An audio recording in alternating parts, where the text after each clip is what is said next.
joining the webinar. My name is Klein Logar. As mentioned, I'm head of sales at Insight, and I'll be your host for today's presentation. We're going to focus on technical migration, so how to migrate from Microsoft SQL Server to the modern solution Snowflake Data Cloud, running on every publicly available cloud. In this case, we're going to present how it runs on MS Azure Cloud. So if you're not aware of Snowflake yet, or you haven't seen much of it, you're very welcome to visit our webpage, insight.com. You can see the you could see the website on the screen as well, and check our previous webinars where we were focusing on all the unique features that Snowflake offers. Since our presentation is going to be quite technical, I would like to introduce my colleagues as well, both MS SQL expert among working with other technologies, and both of them are going to help me with hands-on information. So introducing Matej Kral, senior consultant at Insight, and Greg Jerkic, co-owner, CEO, consultant, and solution architect for today's presentation. As you may already notice from the previous webinars, we're going to talk about the migrations to the cloud. The webinar is intended for the company that already decided for the cloud, but are still struggling to find the best approach, best practices, how to start and how to move everything to the cloud. The different types of migration options are included, of course. If you're among these companies, then you're definitely at the right place. One more thing, we had our first webinar a few weeks ago where we were discussing how to successfully prepare and execute the migration project. So all the preparation phase and what kind of migration options you should choose based on, of course, your findings. So you can check that webinar recording as well, available on our web page. Before we go on, just a few words about the company, because I see that we have a few people on the call that haven't been in touch with us yet.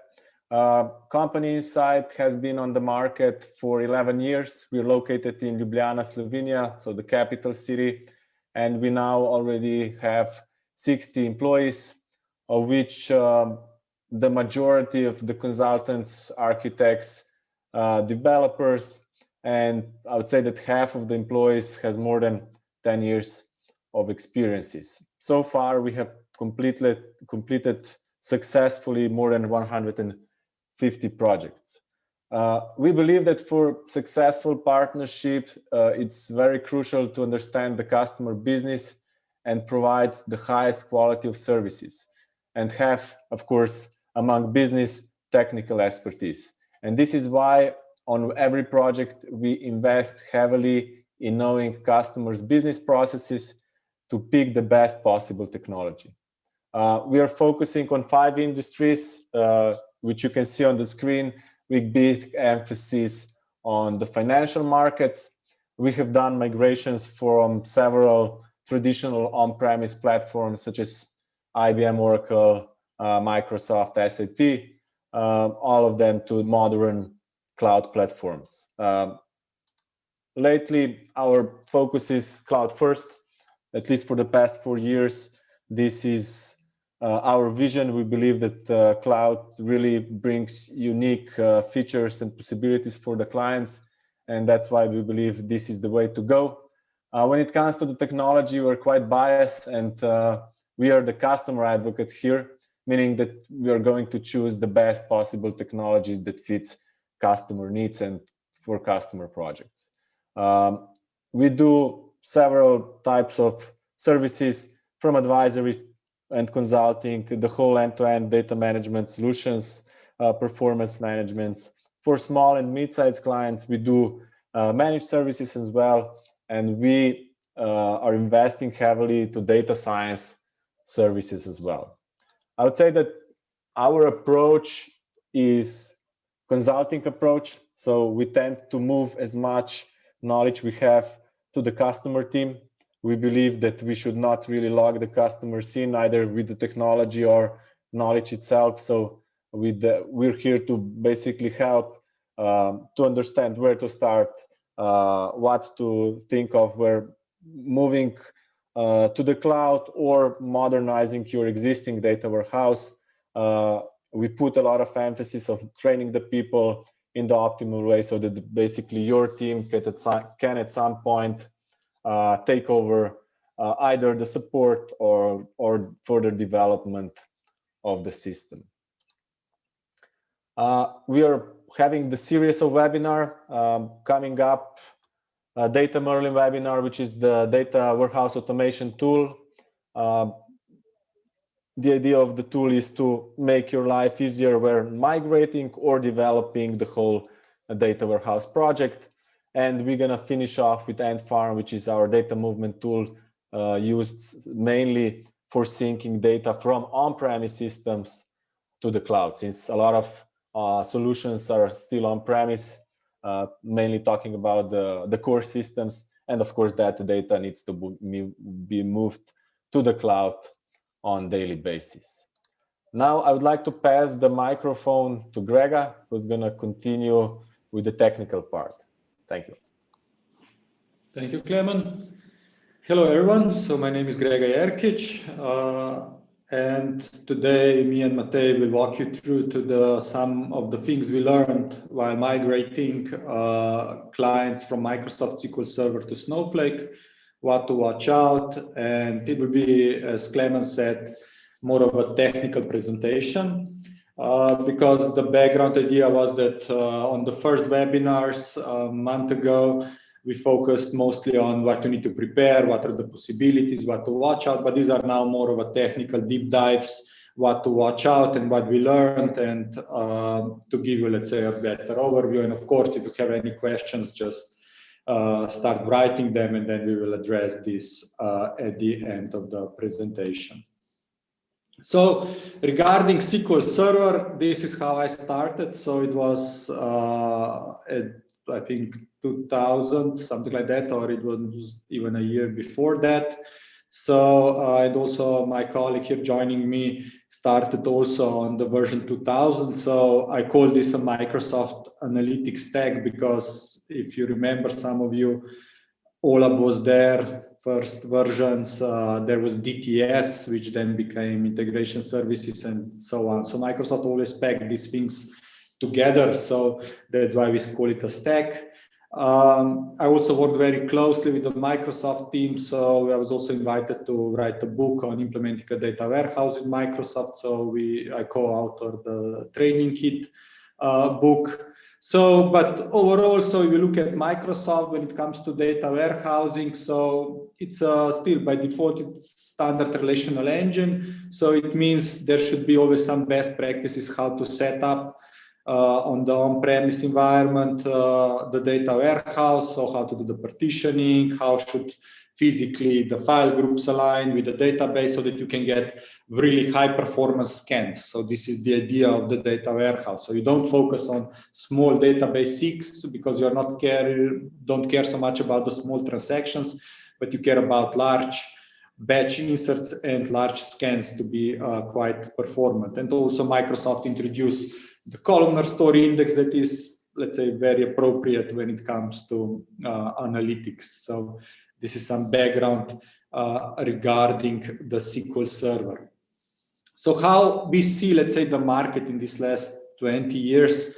So at least here in Eastern Europe, as I can see it, where there were a lot of smaller clients, but also we look worldwide. So the adoption rate was very high. Also, if you remember, OLAP had a very high market share for that part. So this combination of database, of course, for the data warehouse, data integration tool and analytical engine was something that was quite favorable among clients.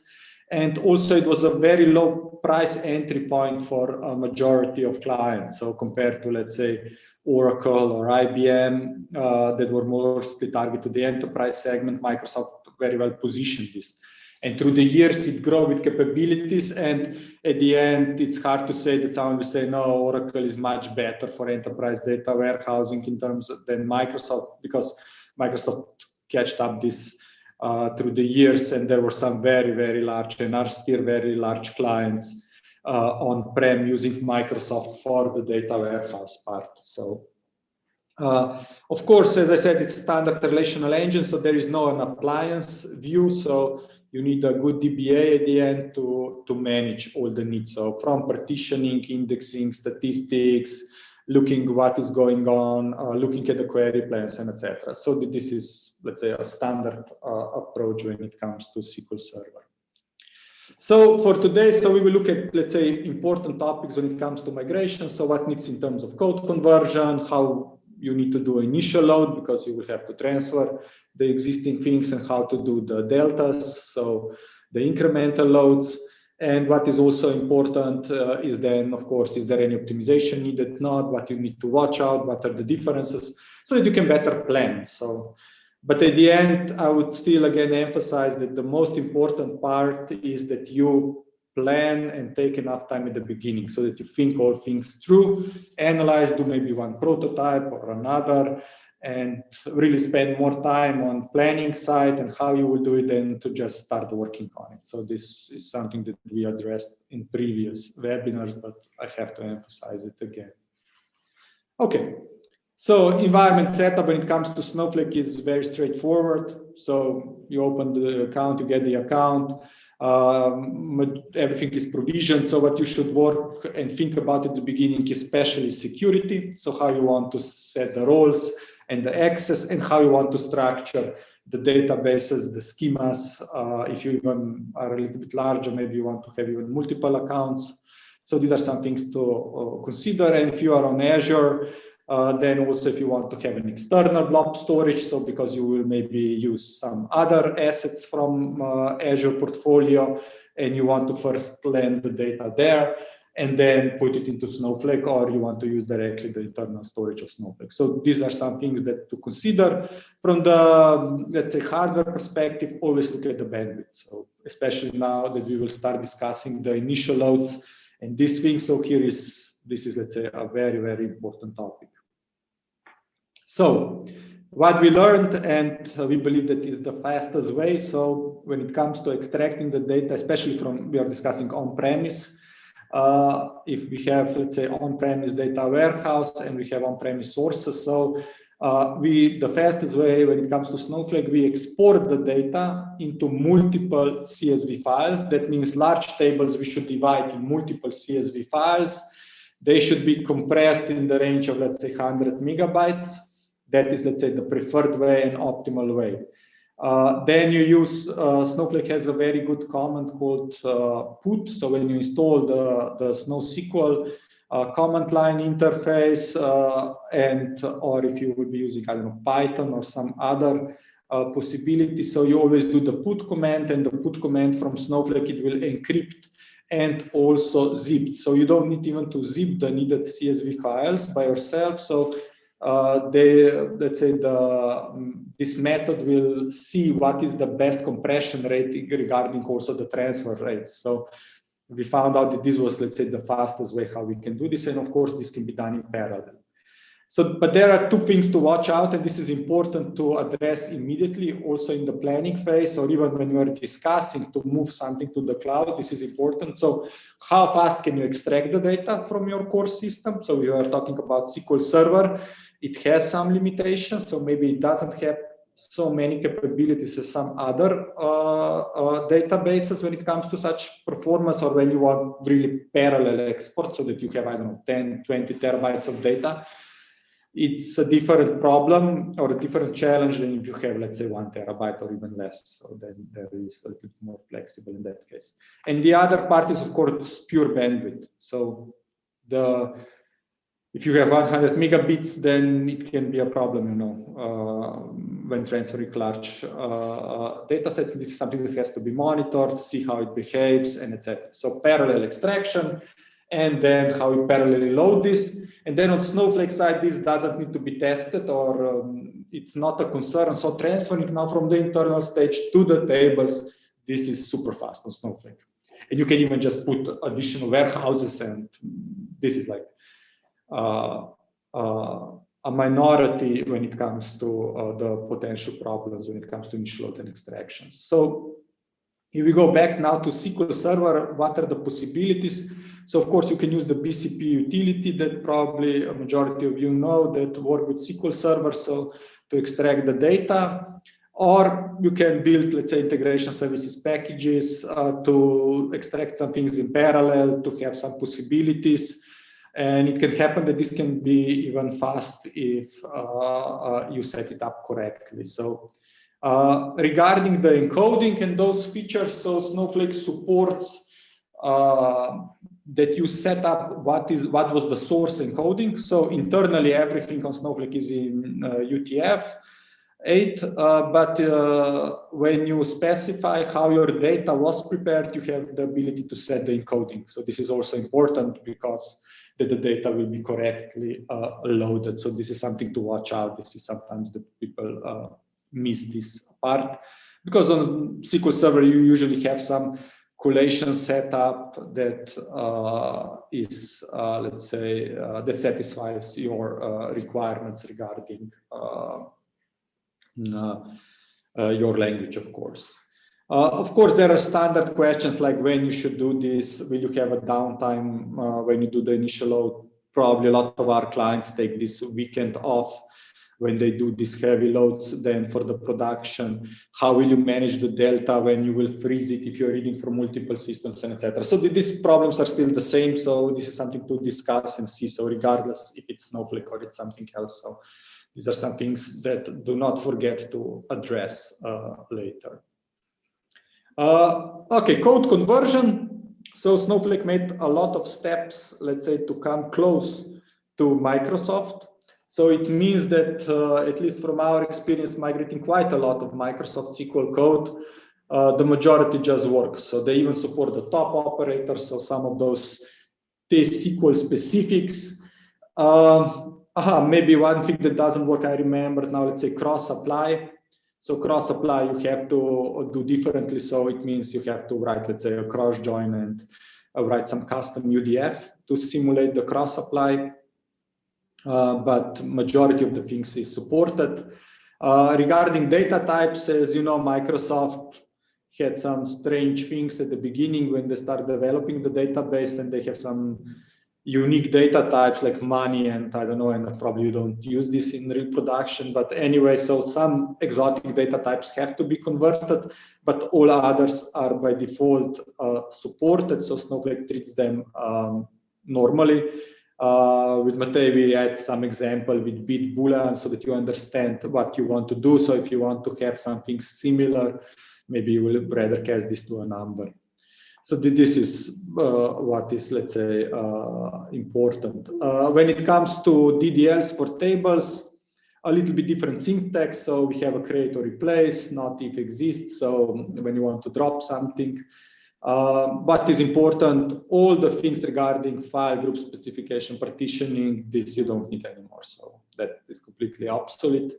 What is important, and it's quite mandatory to address this, is let's say for large data warehouse, there is was a lot of times methodology that you don't enforce foreign keys, let's say, because of performance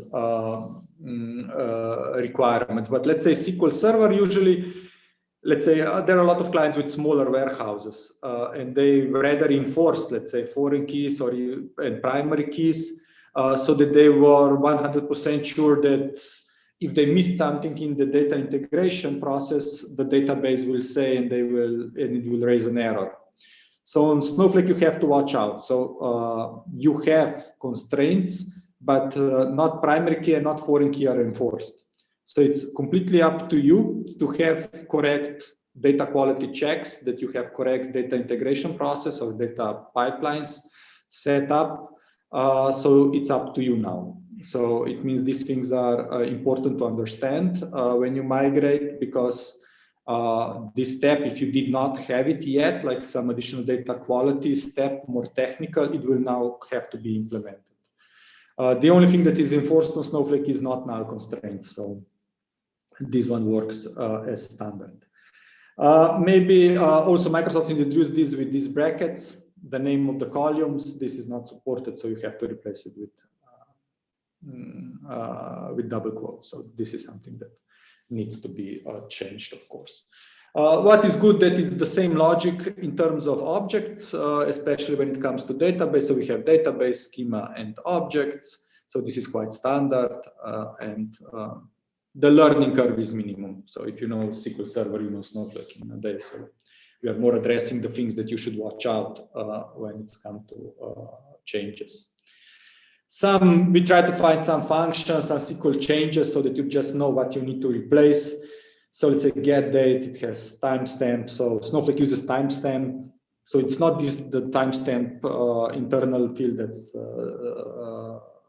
SQL has. So this is like a datetime notation. If you're using this notation in SQL Server like date and then casting to the date format, you will have to change this to date.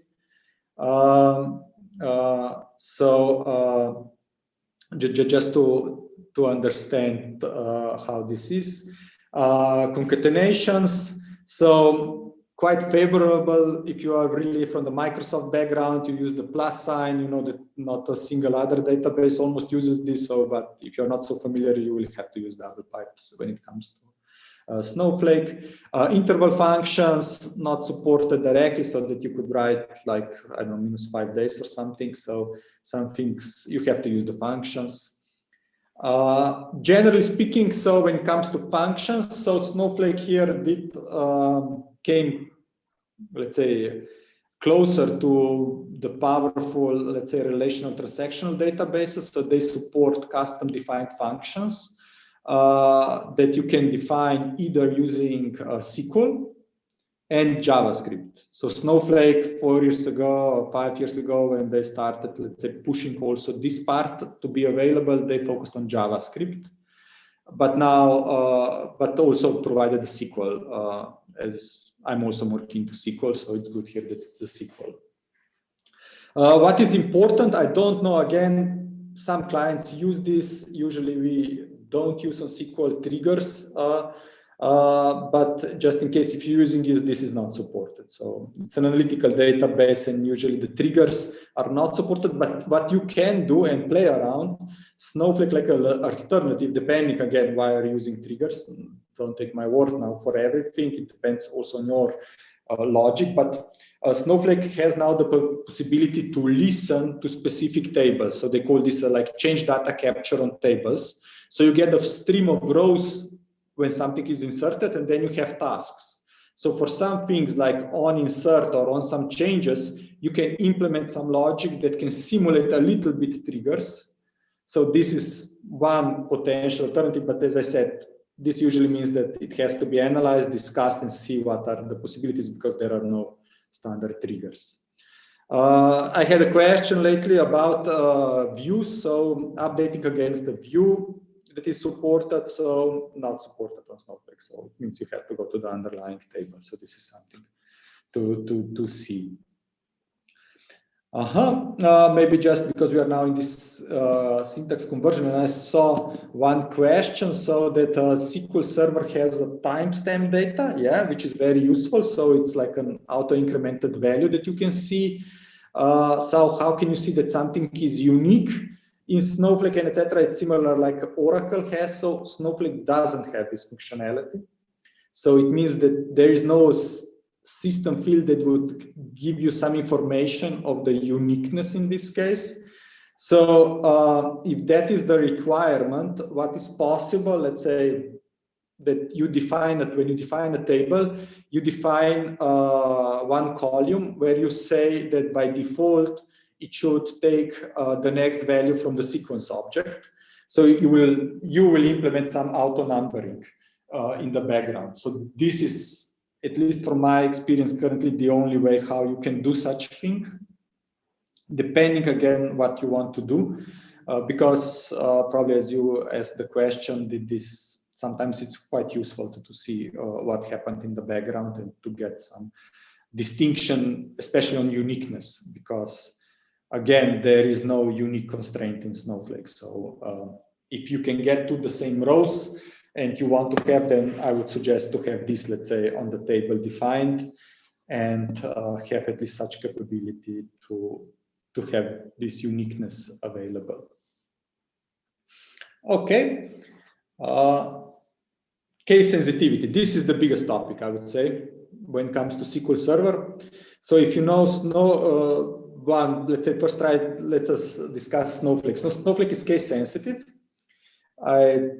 With Matei, we try to give one example. So we create a table. Usually in SQL Server, a lot of people use camel case. We also used it because it's nice to, let's say, read it.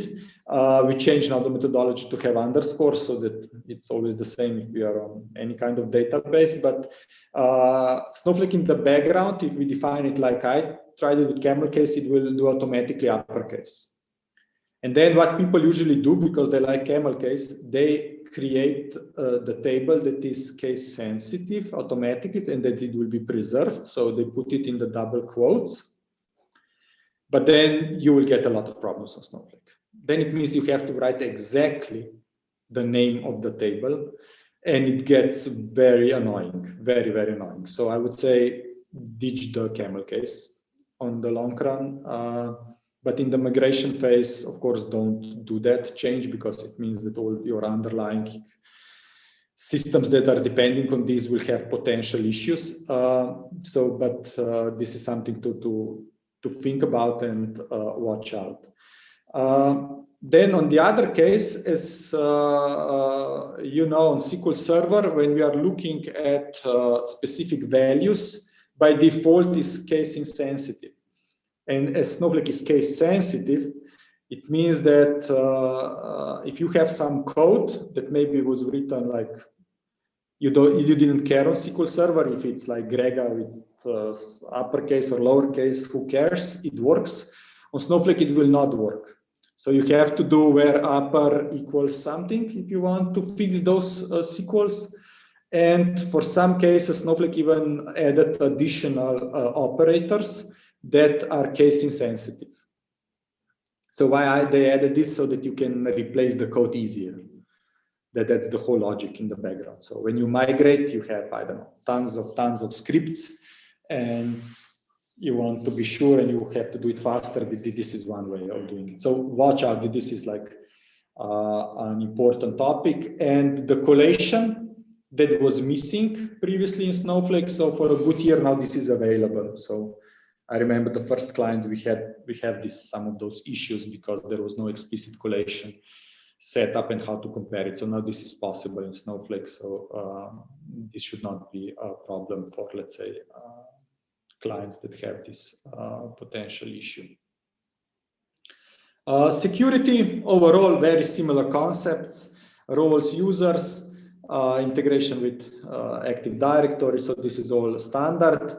Maybe the difference is that with the grant and revoke, you can also define role membership. So this is maybe a little bit different than on SQL. Some have problems granting access to schema, because when you access the standard access to schema, it means for the current objects. And then you generate new objects and it doesn't work anymore. And then you're looking what is wrong. So this is divided because of some specifics regarding security for some clients. So you have additional clause on future tables. So it means it will always work. So this is just to understand and not to be confused when you will set up some things. So the biggest change or the biggest issue next to what Matei will open when it comes to migration are stored procedures. So absolutely are not as powerful as on SQL. And it's a different syntax at the moment. What it means, different syntax, it means that currently there is JavaScript support. So you have to write in JavaScript notation some parts, so objects. I put one example how it looks like.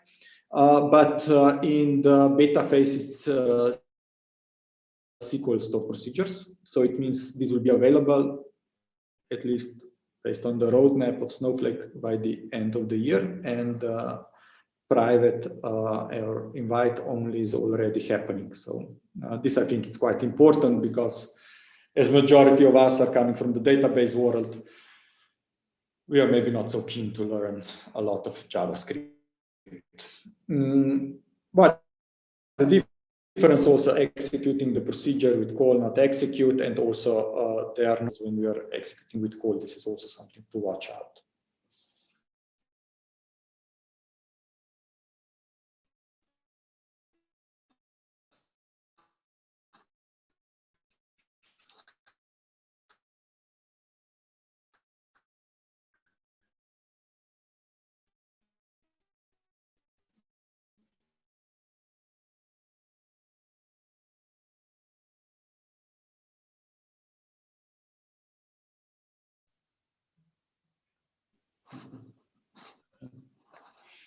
Okay, sorry guys, we had some internet connection issues, I think. But I think we are back. Thank you everyone for. Okay, so regarding the return statements of the procedures, as I explained, this is not possible. So if you're using this, and usually clients are on SQL Server, here you have to look at the potential alternatives of what to do, or maybe define things differently, especially when it comes to, let's say, more of a BI reporting part. An example of dynamic execution, so you can do dynamic SQL as you are familiar. So you build the SQL statement and then you execute it. You can use parameters and everything, so it's quite standard. As an input to the specific stored procedure, by default they are all strings, so you have to cast them inside then the stored procedure. If you want to have some looping, it's quite similar as with cursor, so you execute the statement and then you roll over it, so it's quite standard but different notation.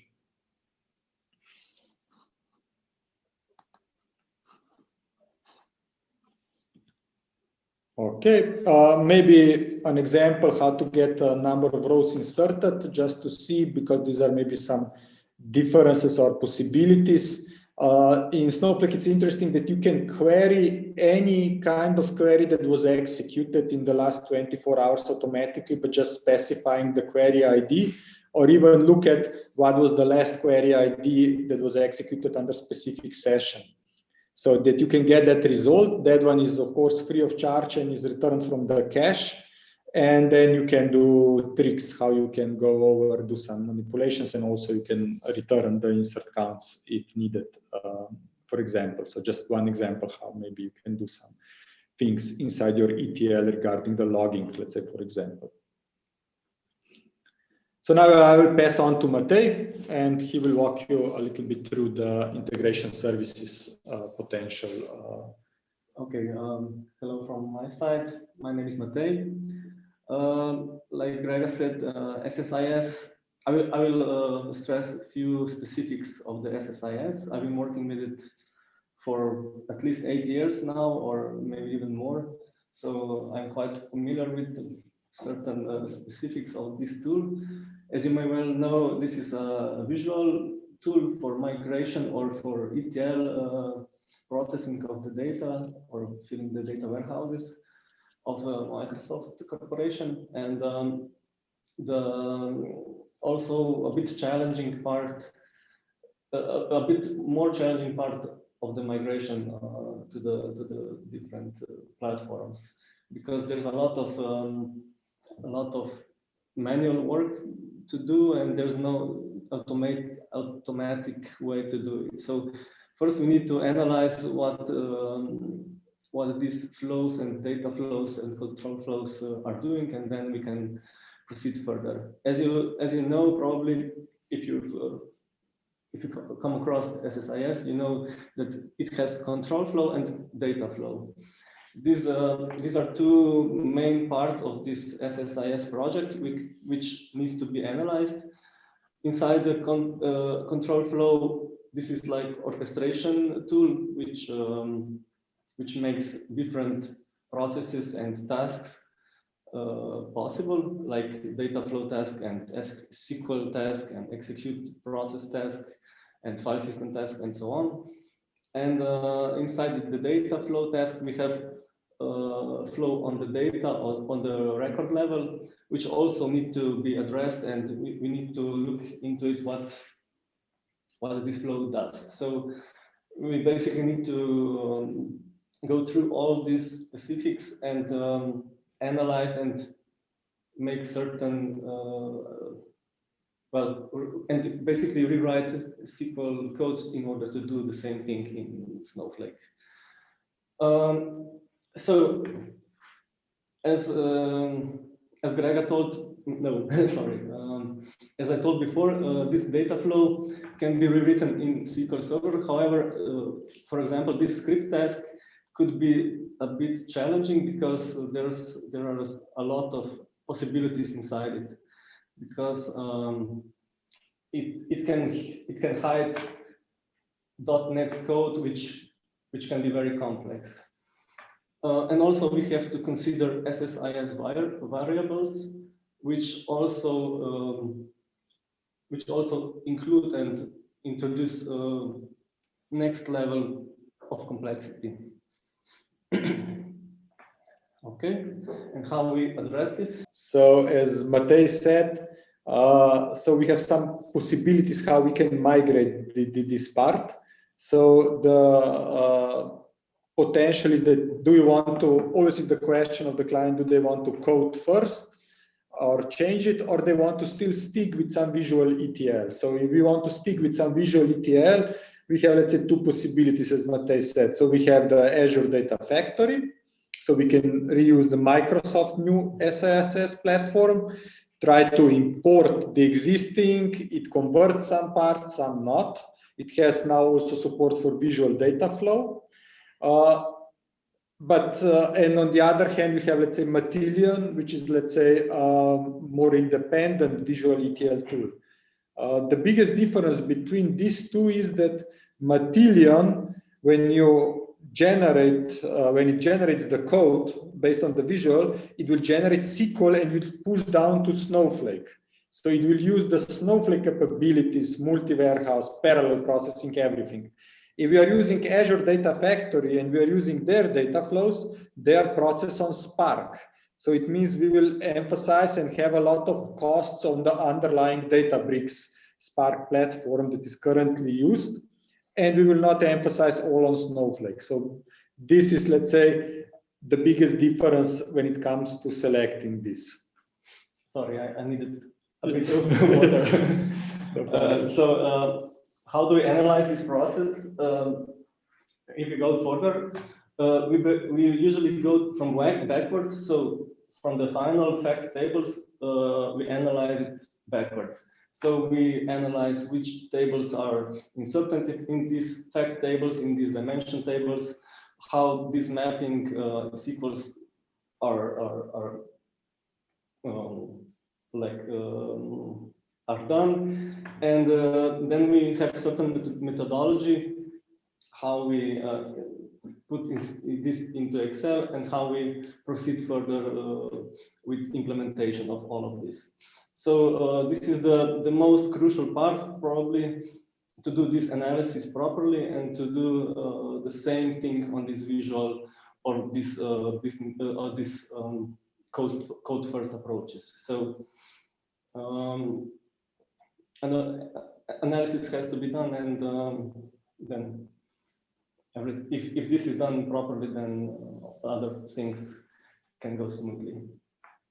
Yeah, and as Matej said, the important part is why this analysis is important, because, as he said, this is the most complex usually part. It can hide a lot of additional work, and if you want to do good estimations, it's really important to spend here a lot of time. And there are always two possibilities. Then always go with graphical, or do use more code first approach. So we have clients that say, okay, now ditch everything. We will have everything in SQL. We want to do transformations inside with the SQL. We will use, let's say, DBT tool.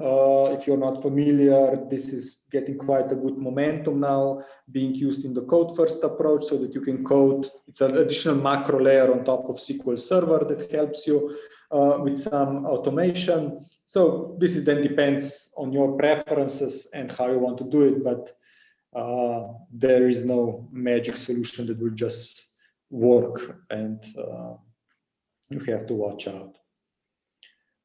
Maybe at the end, just a little bit about the optimization. So, as I said, SQL is a relational data source,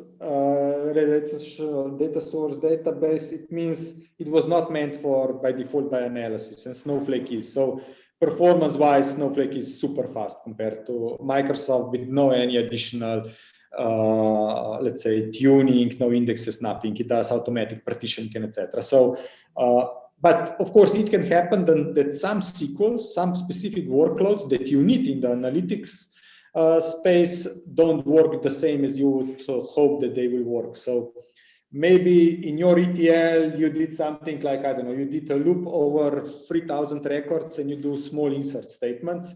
On SQL Server, this works, in milliseconds each insert statement, so it works. It was not the best approach, but it worked, so you don't care.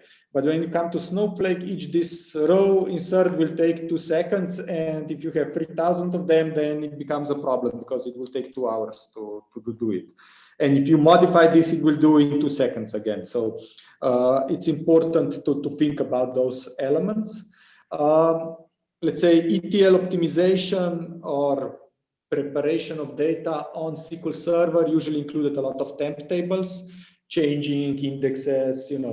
If you put it in TempDB, it's in memory, so you could do some things more easily and do some modifications. So on Snowflake, you have these capabilities and possibilities, but usually it means it's better just to have, in the first run, try with one large complex SQL statement, write everything with, let's say, virtual logic, so either using with statements so that it's more readable, and then try to execute it. This is usually a better approach and it will work much faster.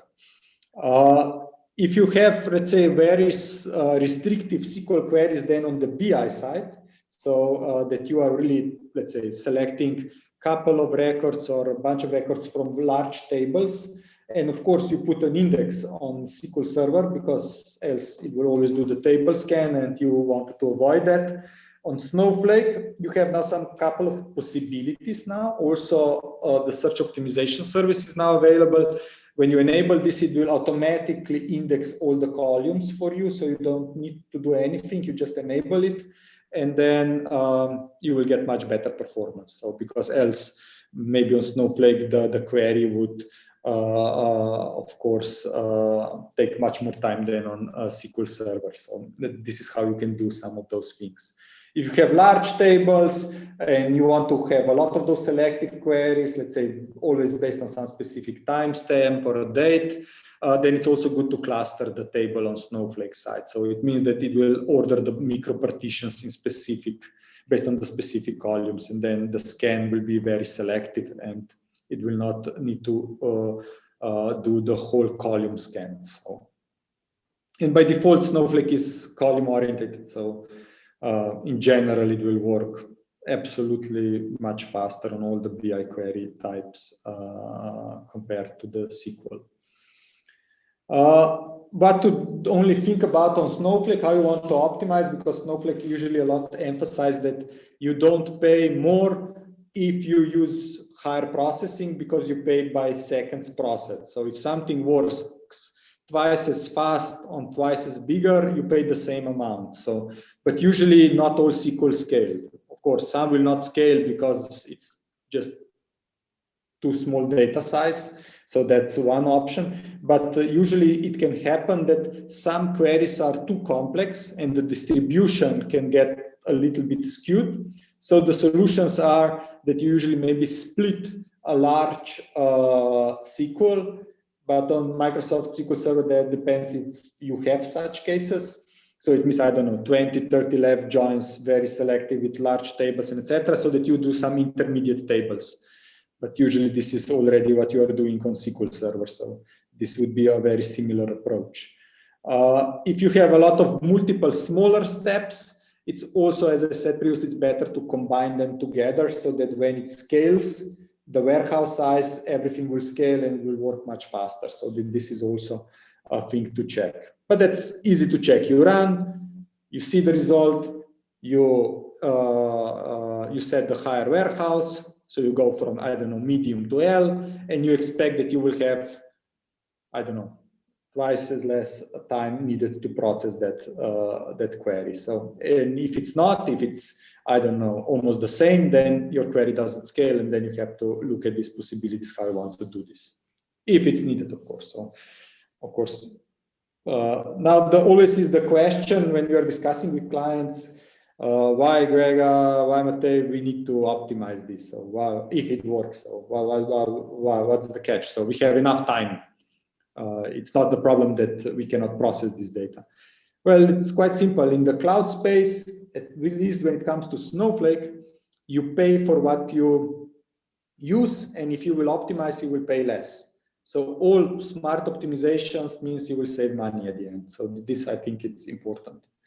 Also similar as on SQL Server, but here it's a little bit more easier. So you have a full audit log of all SQLs, everything stored, complete monitoring. You can analyze everything from the execution part in terms of query plans to the information how and what each query did and how long it ran, who ran it, and etc. So this is important. Also, when you will compare it, what is the biggest difference is this separation of storage and compute, but not the same separation of storage and compute as it's on, let's say, on Azure in terms of let's say Synapse or AWS or some other solution, because on Snowflake you have also the separation of each cluster. So we can have, I don't know, we can be loading the data and at the same time we are reading the data. And if these are two different warehouses, they will not see each other and we will not have any kind of bottlenecks, resource issues, and etc. So always think a little bit differently, think about your workloads, not thinking about which warehouse size is now equal to SQL Server, and then you compare the price of SQL Server compared to 24/7 specific warehouse. This is not how to do it. So always look at your workloads, think about what kind of warehouse you need, and with Snowflake, you forget about the resource management. So because the things are isolated and you can scale with no problem. And this is the biggest, let's say, unique feature that is very important for data warehousing. At the end, what you don't need to worry about. So if you are a DBA, you should focus on security, on data ops. So change your perception, what you need to know and learn. So there is no partitioning, nothing. So focus on optimization if needed on some queries, but that's a few usually, and security. Everything else is managed, so there is no need for anything. Also, if you need some high availability, you want to replicate between different clouds. So if Azure falls down, you want to go to AWS.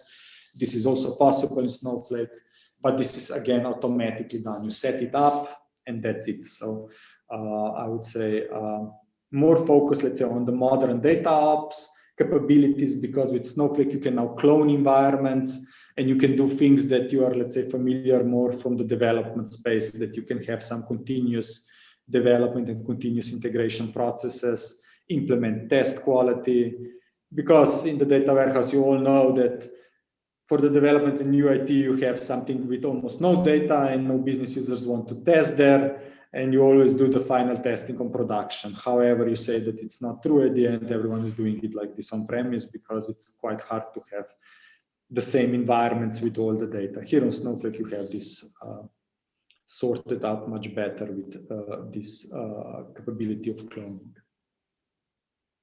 So at the end, if you need some help in these terms of the migration process, because we did quite a lot of such projects, so we also developed some of our assets. So we have assets that helps us to move the data from on-prem. They are also used in a lot of POCs. So I don't know, you have hundreds of tables, 1,000 tables, you want to test this. This can be set up in a couple of days, and you can test this with our solutions like Endfarm. We have our new code conversion toolkit.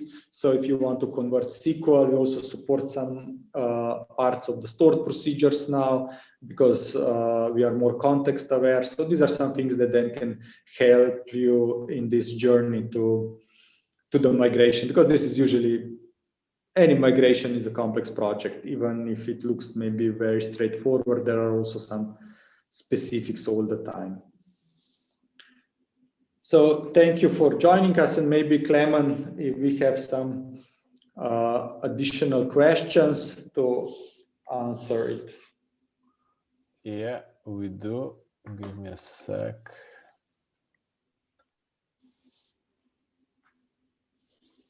Okay, we have one. MS SQL has timestamp data type, which is very useful. Yeah, we addressed this in between, okay. Clement.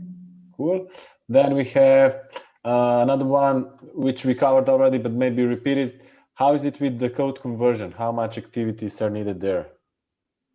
I would say that it's quite straightforward. So as we said, so also a lot of our clients did this by themselves. Okay.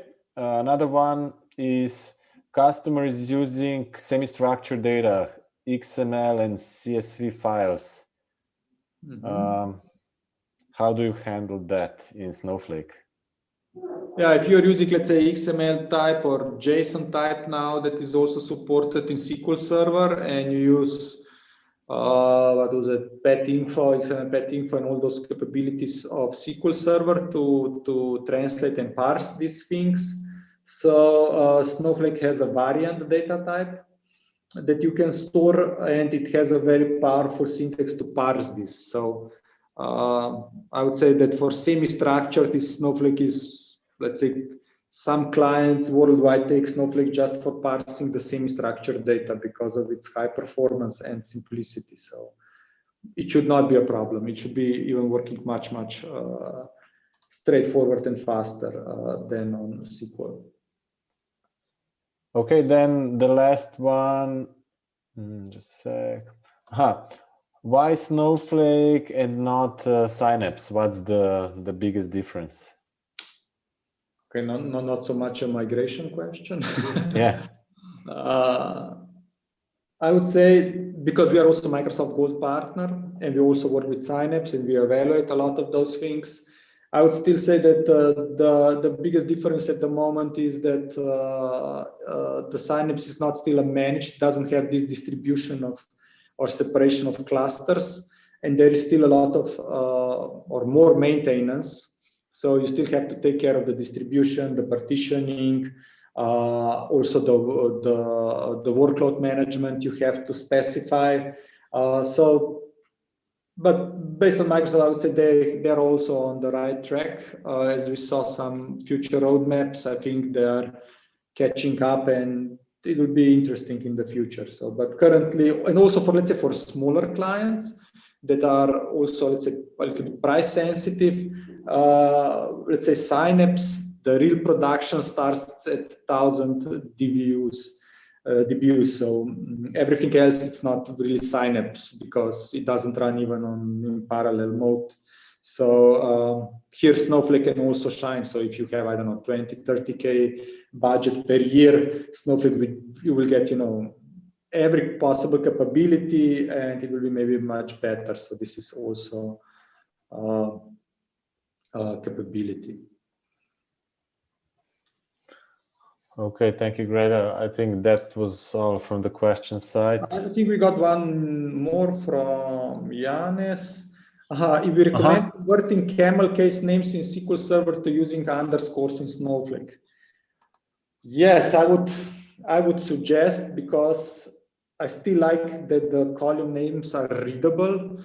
And if you have camel case, and as I said, if you will not enforce these names, because then all your, let's say, analysts that know SQL will get very confused, and they will do a lot of mistakes, because at least for my experience, some write everything in lowercase, some write everything in upper, some write mixed, and if you put hard-coded names inside Snowflake in camel case with these double quotes, you will get issues later with users.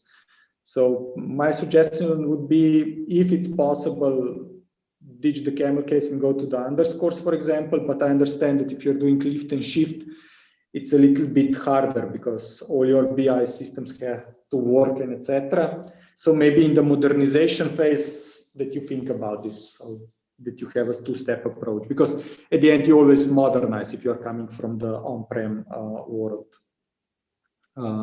But you usually do it in two steps. So first you get, let's say, everything up, running, and then you start modernizing, again, depending on your time frames and all the things that are connected to the existing costs and etc.